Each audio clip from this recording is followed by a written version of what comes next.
9 मई 2019 नेपाल की मशहूर TikTok star Anjana Lama महत की उसी के जेठ उज्जवल महत ने हत्या करके उसके सर को बदन से अलग कर दिया था। नमस्कार दोस्तों, स्वागत है आप सभी का हमारे चैनल डार्क क्राइम्स पर। आज के इस वीडियो में हम लोग बात करेंगे नेपाल की टिकटॉक स्टार अंजना लामा महत की बेरहमी से हुई हत्या के बारे में। अंजना का जन्म 26 अगस्त 1995 में नेपाल के हेतौड़ा में हुआ था। उसके परिवार में अंजना के अलावा उसके माता पिता, 2 छोटी बहनें, 1 छोटा भाई और अंजना के दादाजी रहते थे। अंजना बहुत ही फ्रैंक और एक्सट्रोवर्ट थी। वो आसानी से लोगों के साथ घुल मिल जाती थी। वो बचपन से ही होशियार और टैलेंटेड थी। जब अंजना 11वीं कक्षा में पढ़ाई करती थी तब वो अपने एक दोस्त के ज़रिए प्रज्वल महत से मिली। दोनों को पहले दोस्ती हुई और दोस्ती में प्यार हो गया। इन 2 सालों के रिलेशनशिप में प्रज्वल ने अंजना को अपने घर वालों से भी मिलाया। अंजना का फ्रैंक नेचर और सबसे घुल मिल जाने की आदत प्रज्वल के घर वालों को भी बड़ी पसंद आई। उन्होंने प्रज्वल और अंजना के रिश्ते को स्वीकार कर लिया, पर अंजना के घर वाले शायद इस रिश्ते के खिलाफ थे। 2 साल की रिलेशनशिप के बाद दोनों ने भागकर शादी कर ली। अंजना और प्रज्वल को भगाने में प्रज्वल के बड़े भाई उज्जवल ने खुद हेतौड़ा आकर उनकी मदद की। जब अंजना के घर वालों ने देखा कि अंजना प्रज्वल के साथ बहुत खुश हैं, तो उन्होंने भी अंजना और प्रज्वल के रिश्ते को स्वीकार कर लिया।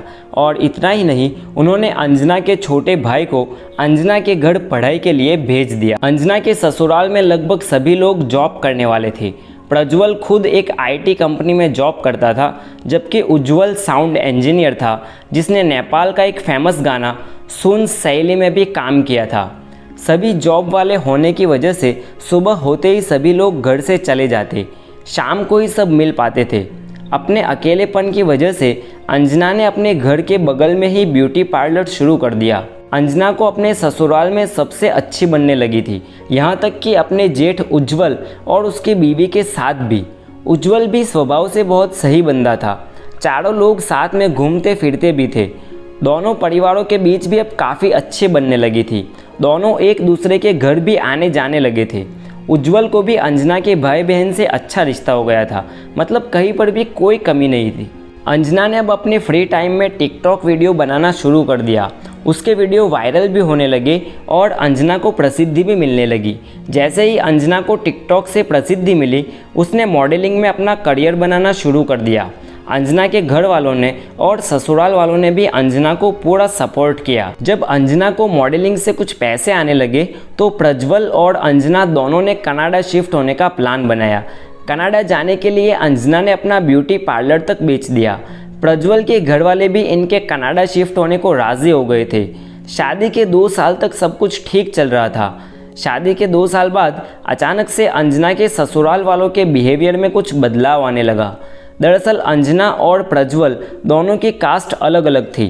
प्रज्वल के भाई उज्जवल और उसकी भाभी की अरेंज मैरिज थी, तो दोनों की कास्ट एक ही थी। मतलब पूरे परिवार में सिर्फ अंजना दूसरी कास्ट की थी। शादी के 2 साल बाद अब अंजना के ससुराल में अंजना की कास्ट के बारे में बातें होने लगी।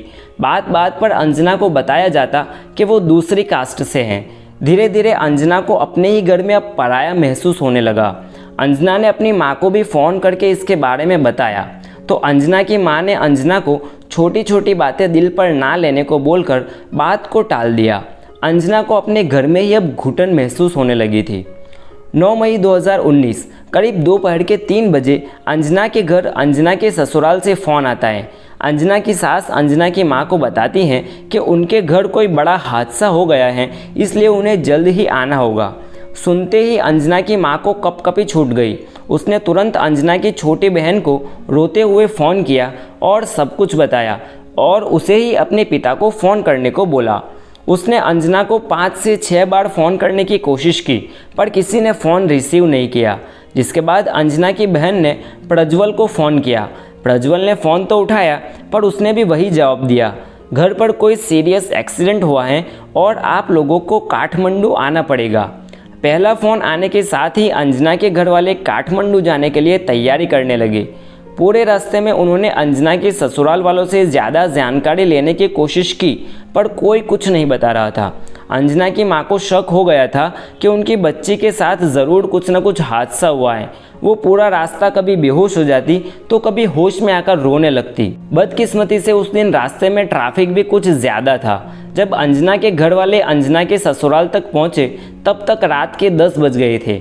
अंजना के ससुराल के बाहर लोगों की भारी भीड़ जमा हुई थी।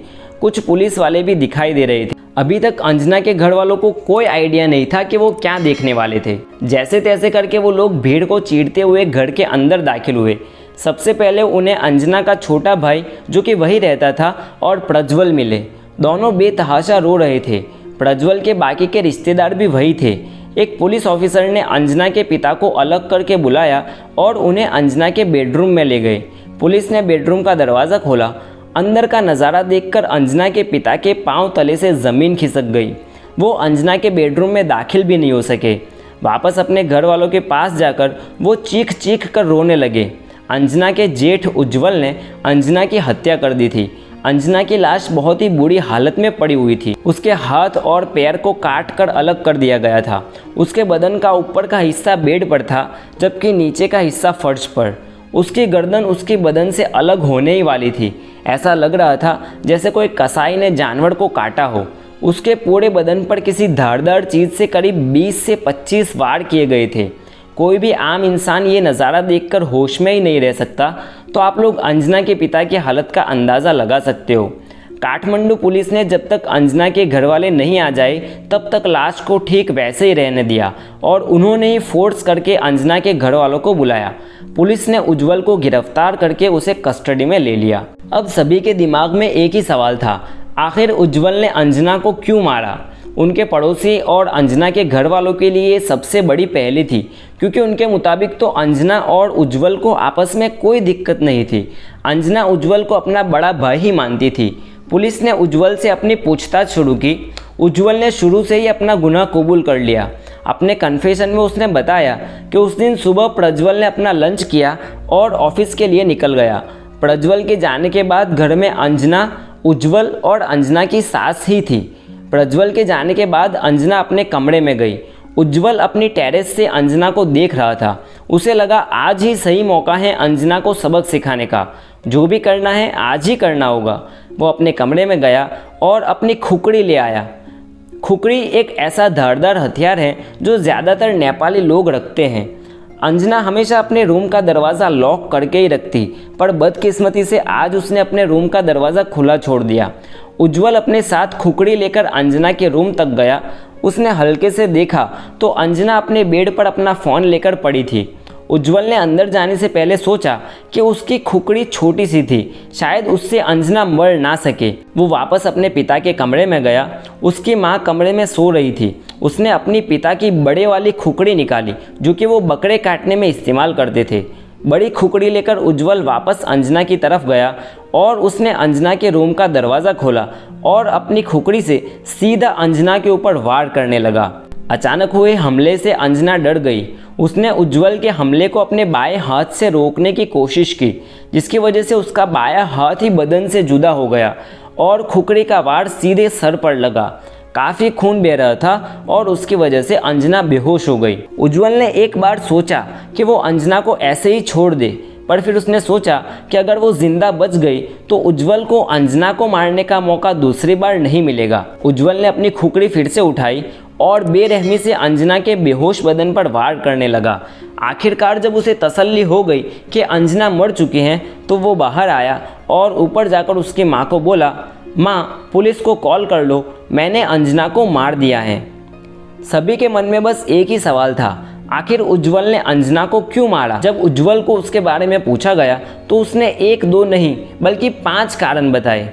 उज्जवल के बयान के मुताबिक अंजना हमारी कास्ट से नहीं थी, वो दूसरी कास्ट से थी और ये बात मुझे बिल्कुल पसंद नहीं थी। मॉडलिंग में अपना करियर शुरू करने के बाद अंजना बहुत ही स्टाइलिश और मॉडर्न बनने लगी थी। उसके कपड़े दिन ब दिन छोटे और तंग होने लगे थे। अंजना और प्रज्वल कनाडा शिफ्ट होने का प्लान कर रहे थे। उज्जवल को ये भी पसंद नहीं था। उसने सोचा अगर ये लोग कनाडा शिफ्ट हो गए तो अंजना को मारने का मौका उसे मिलेगा नहीं। अंजना बहुत ही स्मार्ट और एक्सट्रोवर्ट थी, वो सभी के साथ आसानी से घुल मिल जाती थी और उसी वजह से लोग उसे चाहने भी लगे थे, जिसकी वजह से उज्ज्वल की बीवी को भी अंजना से जलन होने लगी थी।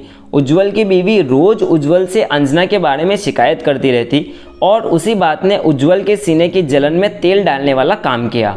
आखिरकार मौका मिलने पर उज्ज्वल ने अपनी ही भाभी का बेरहमी से कत्ल कर दिया। अंजना के बेरहम कत्ल के बाद भी उज्ज्वल के परिवार ने उज्ज्वल को कोर्ट में बचाने की पूरी कोशिश की। उज्ज्वल के लिए वकील को हायर किया गया। कोर्ट में उज्ज्वल के परिवार ने यह दलील पेश की कि उज्ज्वल काफ़ी वक्त से डिप्रेशन का शिकार हो गया था, उसकी दिमागी हालत ठीक नहीं थी और उसी वजह से उसने अंजना की हत्या कर दी। अंजना का परिवार और उसका पति प्रज्वल भी अंजना के इंसाफ के लिए सारे कानूनी जंग लड़े। अंजना के प्रति प्रज्वल ने एक इंटरव्यू के दौरान बताया कि उसका भाई जल्दी किसी से अपने मन की बात नहीं करता था, वो लोगों के साथ घुलता मिलता भी कम है, इसलिए उसके दिमाग में क्या चल रहा है उसके बारे में जानना मुश्किल है। पर अगर उसकी दिमागी हालत ठीक नहीं थी तो किसी ने उसका इलाज क्यों नहीं करवाया? और तो और अगर उसकी दिमागी हालत सही नहीं थी तो उसे घर में रखा ही क्यों? 2 साल तक कोर्ट ट्रायल चलने के बाद नेपाल कोर्ट ने उज्ज्वल को उम्र कैद की सज़ा सुनाई। आखिरकार अंजना को इंसाफ मिला। अंजना आज भी नेपाल के यूथ के दिल में है और हमेशा रहेगी।